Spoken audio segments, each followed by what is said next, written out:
Unknowingly, I trained my daughter to be the perfect target for a narcissist by the way I behaved. And I'm trying really hard to change that within myself, but also trying to change what I taught her to do and be, because she apologizes for her existence. She apologizes for everything that goes wrong, everything. Like a storm cloud in the sky, she will apologize for it. And I taught her how to be that way. And I also have a son that has autism, and playing board games, competitive things is really, really difficult for him.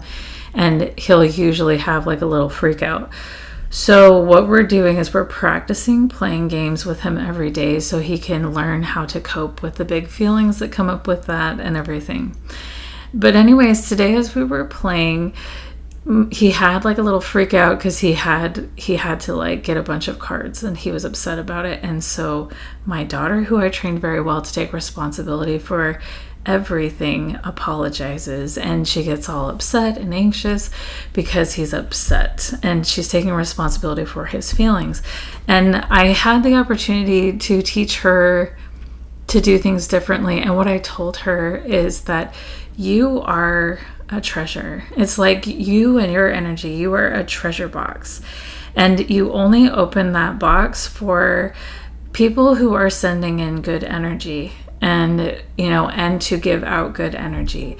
And you don't open it if someone is wanting to throw a dirty diaper in that's not yours, like has nothing to do with you. Like, why the hell are they even doing this?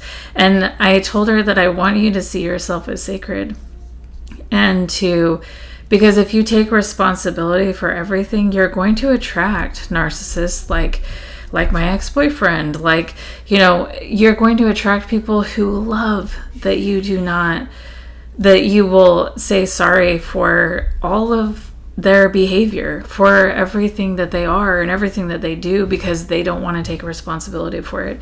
You will attract that type of person into your life, and you deserve so, so much better. Please see yourself as sacred, as a treasure, and only open that treasure box for people who are safe, and do not apologize for things that are not your fault. And I was explaining, like, whose responsibility is it when this is happening? Do not take responsibility for people who don't want to take responsibility for themselves, because then you will be surrounded by them, and you will be so overwhelmed by the burden of carrying all they don't want to carry. And just because they don't want to carry it doesn't mean you need to carry it. If they want to live in a home with dirty diapers, let them do that, until they figure out where the trash can is and how to wipe their own ass. You don't do that for them. And it was so freaking cool, because the next time my autistic boy got really upset that something didn't go right in the game for him, my daughter started to apologize, but she caught herself real quick, and she's like, oh no, never mind. And she gave me a look like, I know that I'm a treasure. And that made me so damn happy.